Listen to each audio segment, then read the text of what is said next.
Hello, my name is Angela Moss, and I'm a domestic violence counselor and advocate from Connections for Abused Women and Their Children.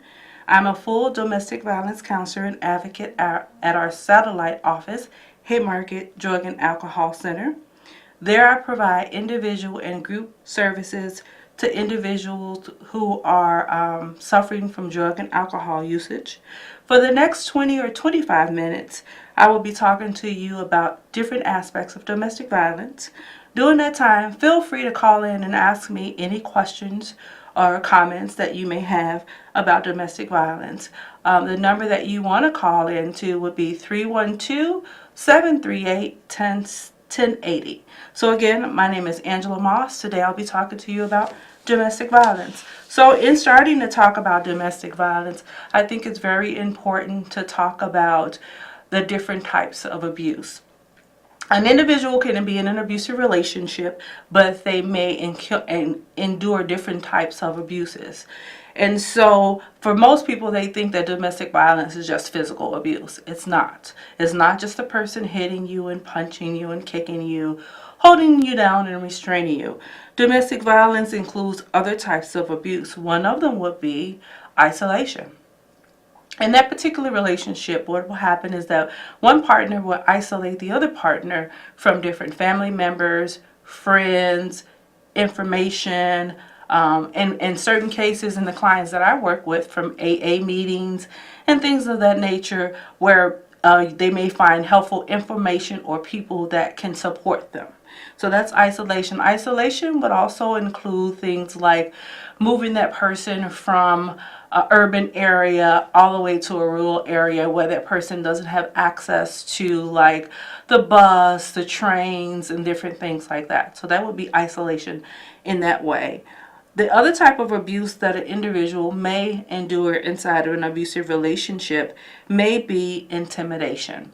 You have two forms of intimidation. You have the direct intimidation, and then you have the indirect intimidation. So the direct intimidation will look something like the person giving certain eye movement or certain hand gestures to indicate to the victim that you're in trouble, or something that you've done in this relationship that the abuser may disapprove of, and so they may give that look or some kind of gesture that only the victim understands what it would mean. So that's the direct stuff, right? But another form of direct would be like punching walls and slamming doors. Those things are also used to not just intimidate, but to provoke fear in the individual in that relationship. So that's the direct.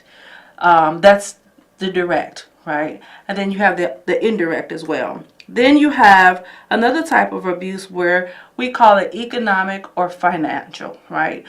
Same type of abuse, different words, you use them interchangeably, right? So that financial abuse is when you have one person in the relationship that may have more financial means than the other person. So they will use the money factor to be able to have power and control over the other individual in the relationship. So it would kind of look like, an example would look like, let's say I am in an abusive relationship and the person that I'm with may know that I need to take the bus, or if I have children, purchase things for my children, or just for myself. And the person may say, when they get mad at me, I'm not giving you money.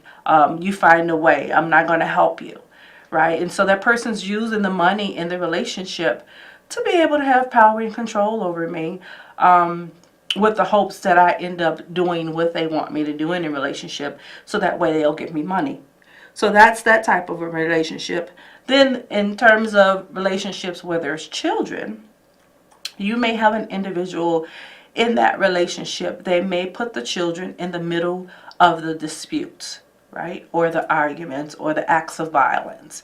It's kind of like putting the child in the middle, and sometimes children become very confused in those situations. They're not sure what to do, They may like both parents, but feel torn in between. And so using the children, you may have the one dominant partner, the more controlling partner, saying things like asking questions about the other parent. Who was here? Where did you all go? Asking the kids different things like that. So that is a part of power and control when a person does that in a relationship, right? It's not healthy for a child to be placed in that situation at all, but let alone have one parent confusing them and being emotionally abusive. Another type of abuse that we see very often will be that verbal abuse.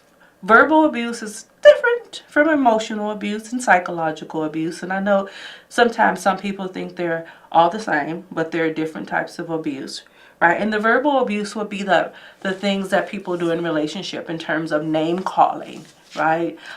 Belittling that person. And I'm sure that, for the viewers that's watching, if you have been in a relationship or you are in an abusive relationship, it would be those nasty words that the person in a relationship may call you. Things that are really hard to hear, right? Things that really hurt a person's heart, right? So that's the verbal stuff. And then, of course, you have psychological abuse, and some people call it, specifically in a program that I work with, they call it mental abuse, right?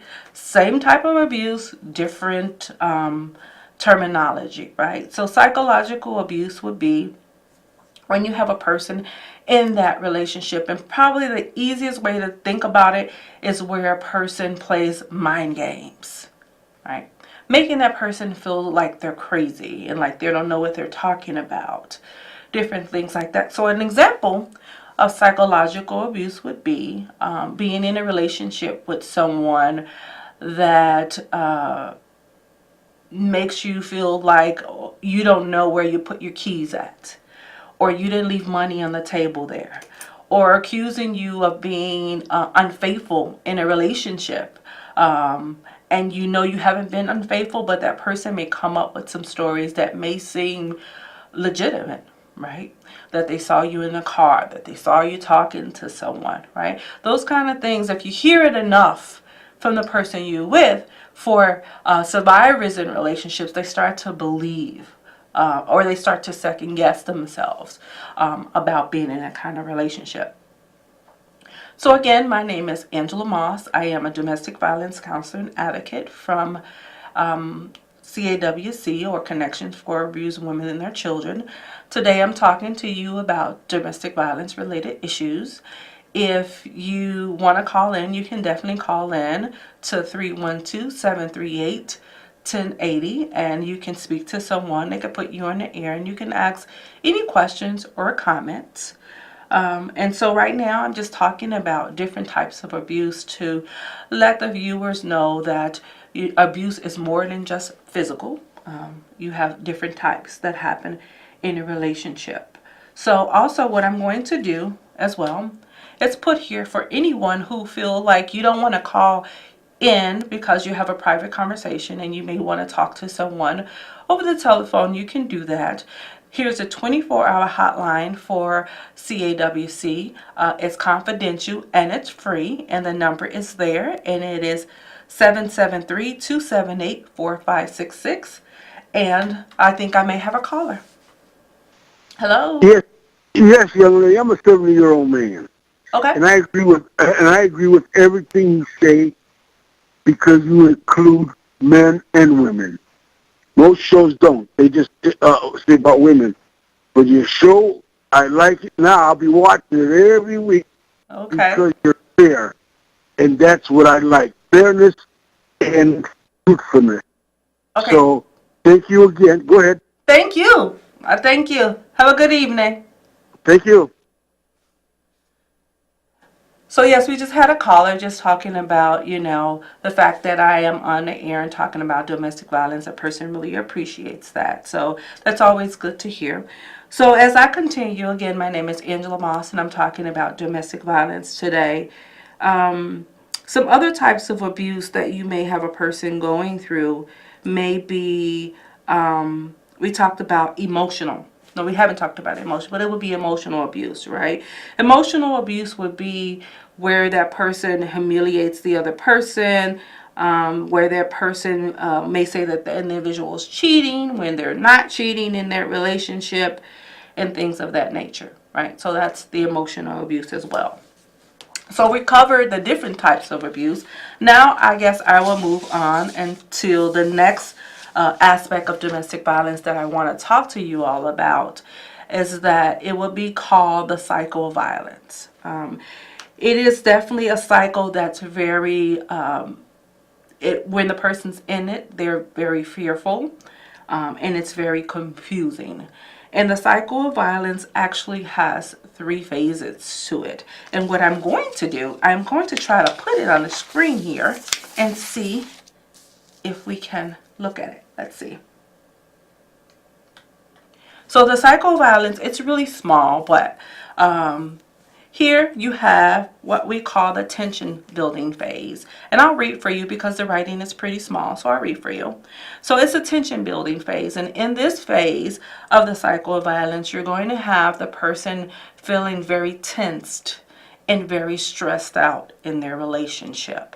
And so how I kind of talk about the cycle, and the best way to describe it is that before a person inflicts the first incident of abuse on the person, the victim or the survivor is going to feel a lot of tension, right? They're going to feel very fearful.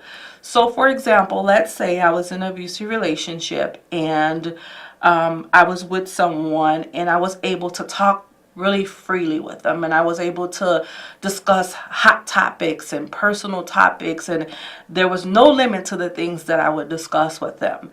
But then once that tension starts to build, I may not feel quite comfortable talking about that abuse about different subjects anymore. I might be really tense and fearful.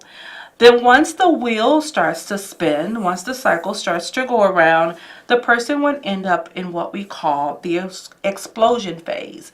In this explosion phase, I want to be very clear and letting you all know it may not be, again, that physical abuse, right? It may be another type of abuse that we talked about earlier that may show up in the explosion stage. And every time this cycle spins, the abuse may look different. And the abuse may look different because abusers kind of know at some point what kind of behavior they should be staying away from, and the kinds that are, and then sometimes they move to the kind that may be kind of subtle. Types of abuse that you might not be able to recognize by looking at someone, right? So in that explosion stage, that person may go from physical to something like verbal, emotional, or psychological. Those types of abuse they're really harder to see and explain, and for a survivor it's hard for people to believe that because they don't see the bruises, or they don't see the marks on the person, right? But there are long-term effects of the emotional, verbal, and psychological abuse. So once the wheel goes on, when it's called the honeymoon stage, and the honeymoon stage is almost like what it sounds like, right? In this particular phase of the cycle of violence, the person who has been abusive turns out to be a really nice individual, right? They start to tell the person that they're sorry and they won't do it again, and they may even take some accountability for certain things in the relationship, but still have those abusive tendencies. Right, so that's the honeymoon stage. And so how I also like to talk about the honeymoon stage is that abuser in that relationship starts to be really crafty about how they utilize that honeymoon phase. Say for instance, I am in an abusive relationship and that person hasn't been let me see my family, right? So that isolation is there. That person may start to let me communicate with my family, with my friends, and things of that nature. And if I'm not familiar with this cycle, right, and I haven't gotten used to it yet, I may think, oh, that is a really good thing because that person has allowed me to call my family, right? But not knowing possibly that, yes, I'm calling my family now, the abuse may stop, but it might also start again. So this cycle is very, very confusing, but a lot of individuals go through it, right? So yes, at this point, we talked about different types of abuse. We talked about the cycle of abuse. And for those of you that are watching or just tuning in, my name is Angela Moss, and I am a domestic violence counselor and advocate from Connections for Abused Women and Their Children. And I'm talking to you about different aspects of domestic violence. And feel free to, again, call in with any questions or comments that you may have. We have a couple minutes, and I can take some of those calls if you wanted to call in. So if, at this point, if there are different types of abuse, if there's this vicious cycle of abuse, then the next question some people ask is, why would that person stay in that kind of relationship, right? But I also hear some people say things like, that person really liked it, right? Or that person provoked the violence, which is not true. It's not true. But there are other real factors of why a person may stay in an abusive relationship. And one of them would be based on that factor we talked about earlier about isolation, right? Being isolated in a specific type of relationship, that kind of hinders the person's ability to be able to reach out to support systems and resources when they're isolated. So when that person's alone by themselves with this violent individual, they get kind of confused, and it's hard to kind of reestablish those relationships if you're isolated. So isolation may be one of those things that unfortunately keeps that person in that relationship. The next one would be fear, right? And hopefully you're thinking about fearful of what, right?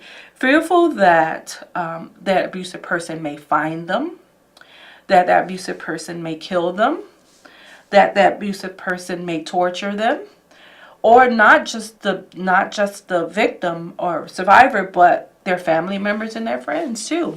Because sometimes when a person says this relationship is over, some abusive people feel like, no, it's not over. It's not over until I say it's over, right? So fearful of those things, right? But also if you're with someone in an abusive relationship and you have children with them, right? Sometimes individuals have multiple relationships with abusers, right?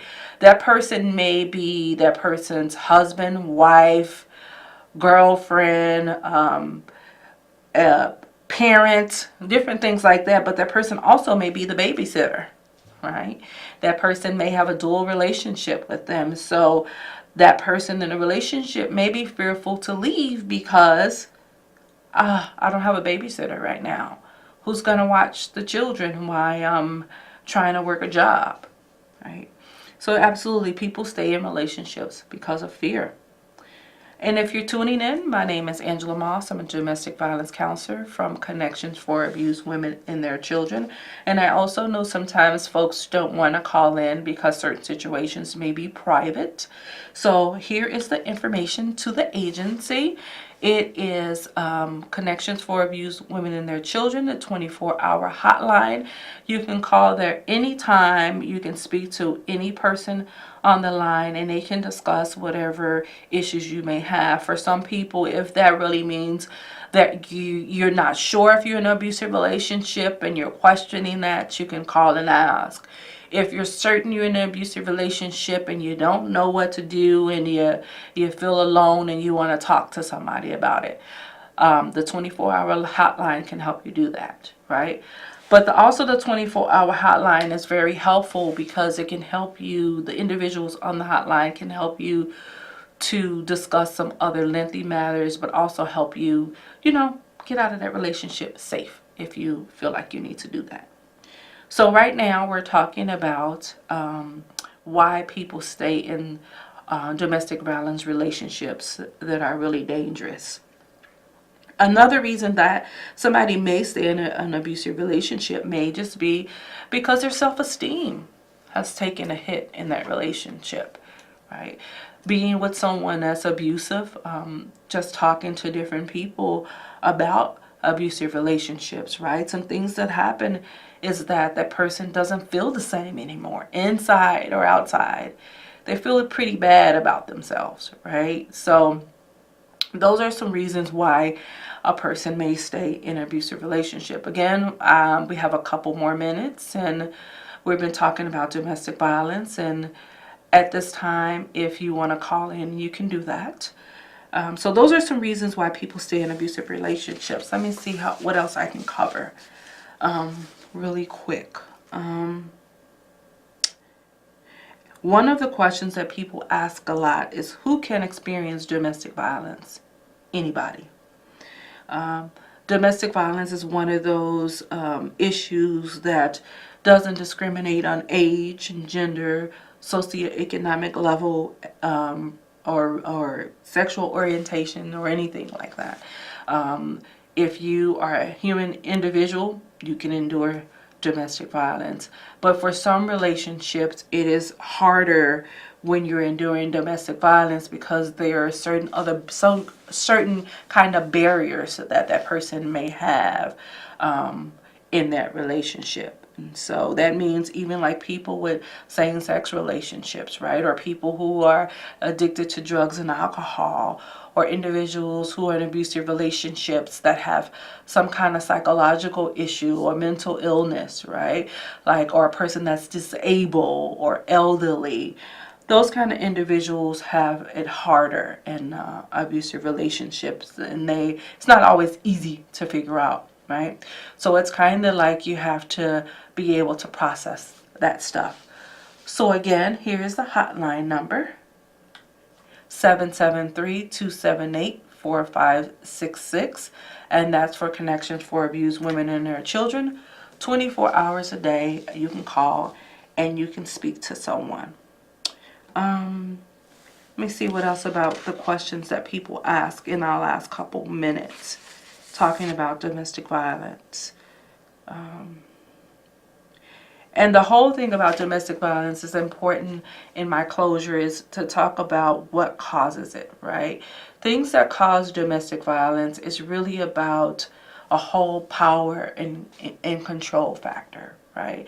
It's about this inequality that's inside of a relationship. And as long as you have those factors, it's likely that you're going to have that cycle that we talked about. You're going to have that cycle spin, right? When you have a person having more power and more control, and it's kind of an unequal relationship, right?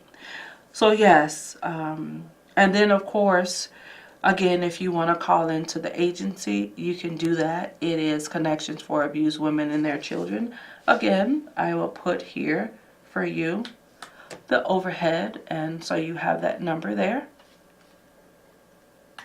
And if for some reason you want to reach out to any of the aspects of our program, you can, because CAWC has a shelter program, we have a walk-in program, we have services at Cook County Hospital, services at Northwestern Hospital, Haymarket Center. So once you call this hotline, you can definitely inquire about those services.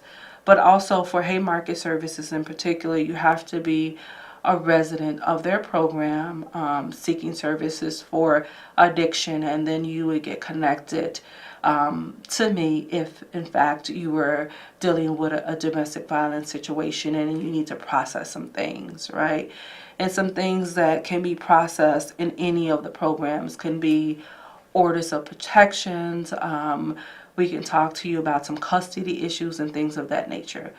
And again, my name is Angela Moss from CAWC at Haymarket Center. And if you have any questions, one more time for the overhead, the number is 773-278-4566.